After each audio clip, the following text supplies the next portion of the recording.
As the sun drops behind the scarred Donetsk horizon, a chilling truth settles over the battlefield. Russia believes it has finally engineered the move that will break Ukraine's defenses once and for all. The Kremlin is convinced its grand strategy, an encirclement designed to choke off Pokrovsk, cannot be stopped. Moscow imagines a swift tightening of the noose, a sweeping advance, a triumph carved into the map. But in the shadows of that confidence, something remarkable is already unfolding. Ukraine is preparing to flip the script, quietly, cleverly, decisively. And in the opening moments of this operation, the stakes could not be higher. Every heartbeat counts. Every move becomes a gamble. Every mistake could collapse entire front lines. Russia's plan centers on a pincer aimed near Mirnohrad, a key position north of Pokrovsk. If Moscow can close the narrow 2-mile gap still left open, Ukraine's troops would be trapped. The concept is simple. Pressure from two sides, squeeze the pocket, kill whatever remains inside. Russia knows this tactic well. The ghost of Stalingrad still lingers in its military DNA. But while the Kremlin dreams of repeating history, Ukraine begins crafting a very different outcome. Rather than waiting to be cornered, Kyiv strikes first around Rodinsk, an area Russia assumed it had already intimidated into submission. Ukrainian surveillance teams spot Russian drone operators moving into position, and within moments, a Su-27 roars overhead. A single American-made JDAM dives toward the target, erasing the enemy in one violent blast. Moments later, a second JDAM levels a fortified building on Rodinski's outskirts, killing officers preparing for deeper incursions.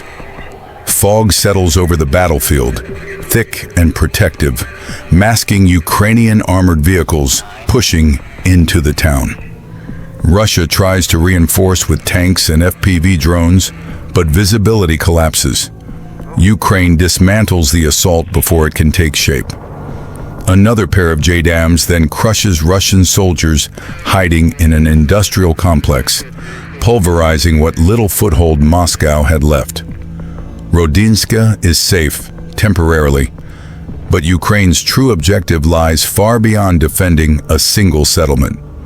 Because while Russia assumes Ukraine is distracted, Kyiv is preparing the boldest deception of the entire Pokrovsk theater. Using the momentum gained at Rodinsk, Ukraine launches what appears to be a multi-directional assault, loud enough, messy enough, and convincing enough to trigger Russian fear. Troop movements, equipment shifts, and visible preparations feed into a carefully crafted illusion. The result: Russia halts its advance, pulls back forces, abandons attempts to rescue its own isolated soldiers, and braces for an attack that never comes.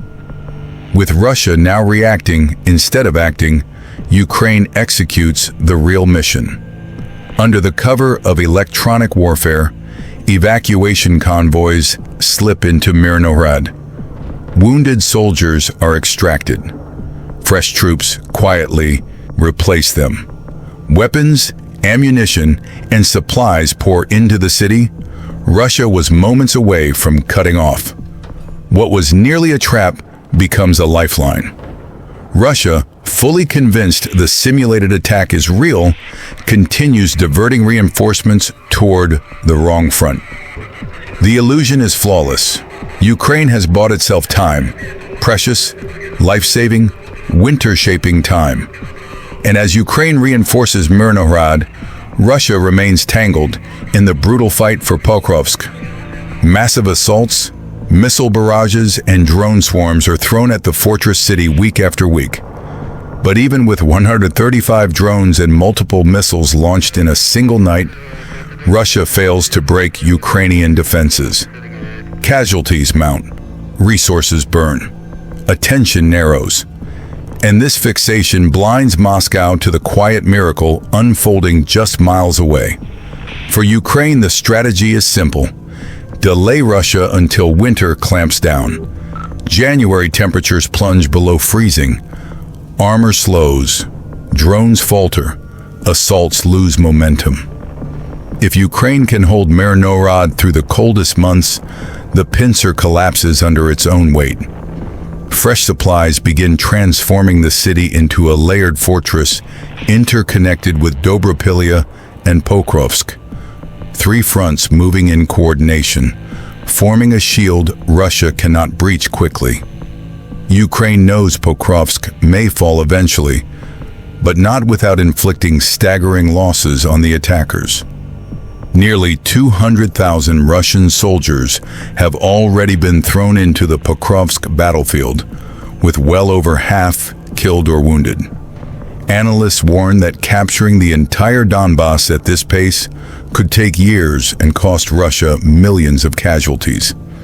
Some Russian commentators call Pokrovsk a meat grinder. Ukrainian strategists call it leverage. Even if Pokrovsk and Mirnorod are captured, experts say their fall will barely shift the broader front. Russia would inherit ruins, not momentum. And Ukraine would have had months to prepare the next defensive lines. Exactly what its deception bought. Mark Galeotti notes that multiple Ukrainian fortress cities still stand beyond Pokrovsk, each one ready to drain Russian manpower deeper into the war. Which brings us back to the heart of this extraordinary moment. Ukraine didn't break the Russian pincer. It didn't need to. By tricking Russia into repositioning at the wrong time, by reinforcing Mirnorod under Moscow's nose, Ukraine achieved the real objective: survival through winter. And survival means endurance. Endurance means attrition. And attrition in this war is something Russia can scarcely afford. In the end, the most devastating blow isn't the bombs dropped, the soldiers lost, or the miles gained or surrendered. It's the humiliation. Ukraine pulled off this entire operation, this grand multi-layered deception, this rescue of a city nearly doomed without losing a single soldier. Russia fell for the trick completely. And as winter approaches, that single mistake may haunt the Kremlin far more than any lost ground. And yet, beneath all the tactical brilliance and battlefield deception, a deeper truth is beginning to surface. One that strategists on both sides quietly acknowledge. Wars are not won only through firepower, territory, or even luck. They are won through adaptation, creativity, timing, and the ability to see possibilities where the enemy sees dead ends. Ukraine's maneuver around Mirnorod is more than a battlefield trick. It is a signal that ingenuity still shapes this conflict as much as drones or artillery. Now whisper about miscalculations, failed pushes, and officers who vanished into collapsed buildings.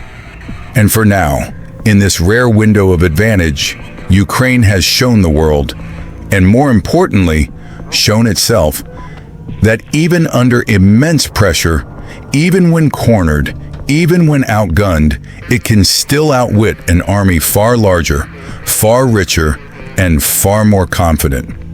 The perfect ambush wasn't about killing, it was about surviving, and it worked.